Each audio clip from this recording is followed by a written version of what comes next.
Okay, so we are going to be working through 5b and really understanding what a relation is, what is a domain, and what is a range. So a relation is a set of ordered pairs. So for instance, we've got 1, 1, 1, 2, 3, 4, and 5, 6. When we're talking about the domain, that just refers to any x value that our graph is going to cover. So in this case here, get a laser pointer, we are going to have 1, 1, 3, and 5. So that's what I just write.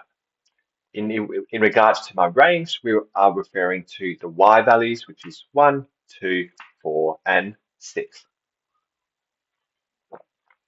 So this applies as well in terms of a graph. So the first thing I want us to think about is applying what we've learned now. So in this case here, it's slightly different because we're told what my x elements were.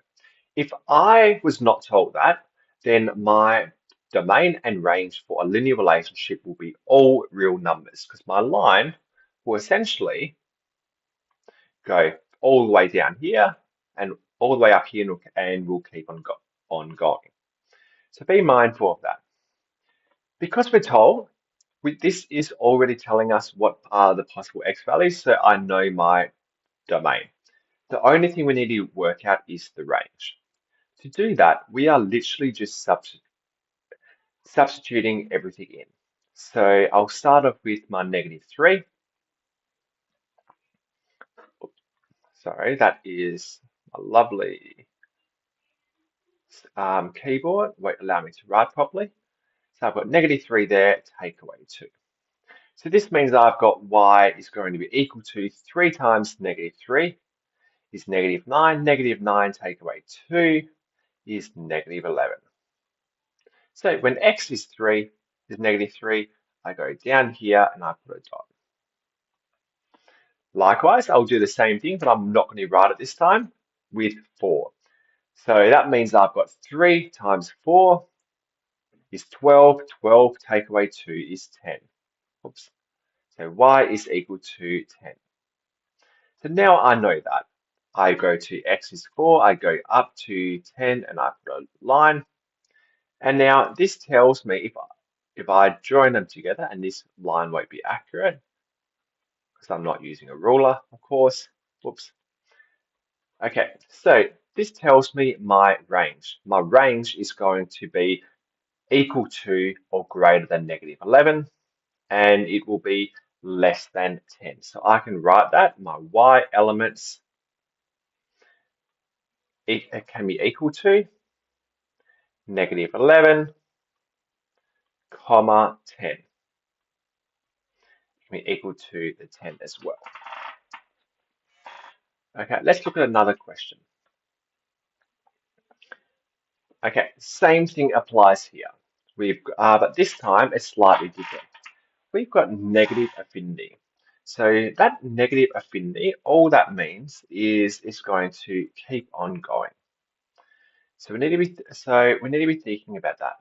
Now, first thing I'm just going to start to graph it. So I'm going to pick 2 points. The first one obvious to graph will be the y-intercept of 5. The second part I'm going to look at is the 2. So I'm just going to substitute that in. So whenever I see an x, I will just put a 2. 2 and then plus 5.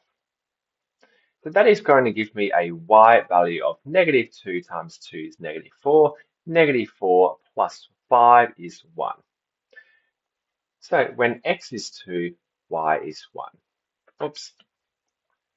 Don't know why my keyboard does that. Apologies.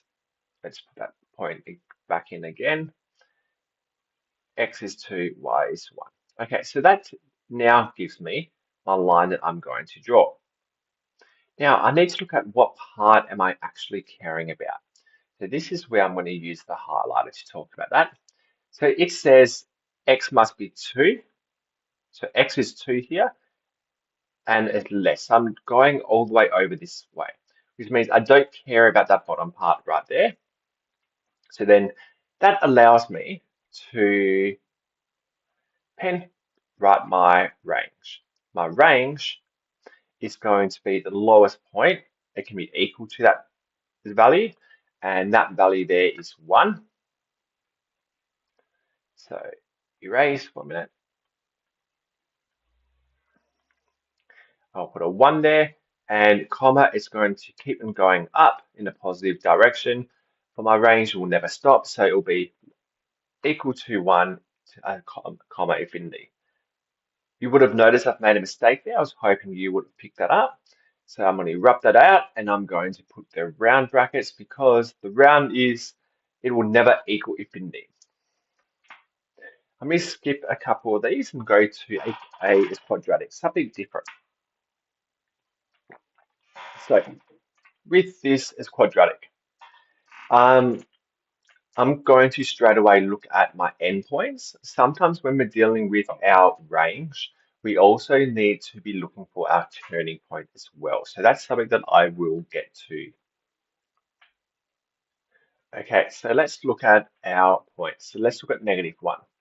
Again, if I'm just going to write it as a function for a minute just to make it easier. So all this is saying if I go f -1 is I'm just substituting -1 in as my x value. And I'm writing using this format because I know this is a function. So let's have a quick look. If I put x as -1, -1 squared is 1. 4 times -4 times -1 is +4. And then I've got +3. So that gives me straight away 4, 5, 6, 7, 8. Okay, so over on my graph here, when x is -1, I'm going to go up to 8. 5, 6, 7, 8. Okay, I'm going to look at my 3 now. So again, if I write that as f of 3, sorry about that, lines. Again, I'm going to go 3 squared is 9. 3 times -4 is -12 plus 3. So 9 take away 12 is -3. -3 plus 3 is 0. So that straight away tells me that it's going to be an intercept here at x is 3. Okay, now be mindful, this is a question that has been on a BCAA exam before, looking at domain and range. And people just go, oh, I've got these 2 endpoints, I know my range.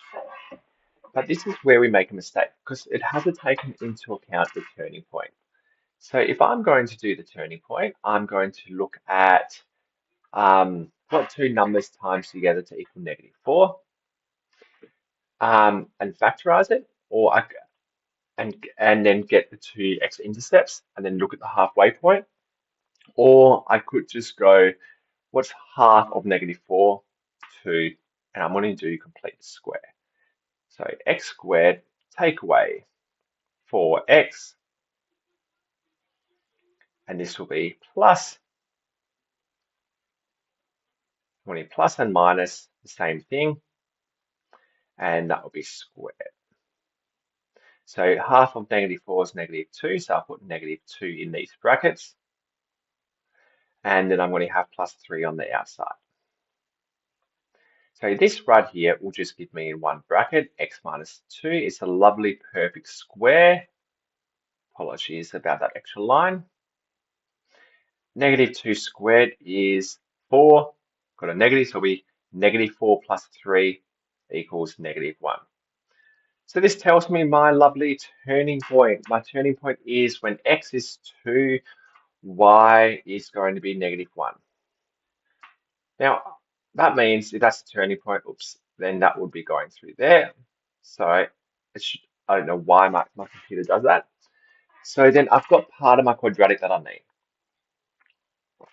This means for my range, I'm going to go y elements will be from this point here, which is -1. It can be equal to that. So -1, comma, up to the very top here, which was 8, and close bracket because it can be equal to that.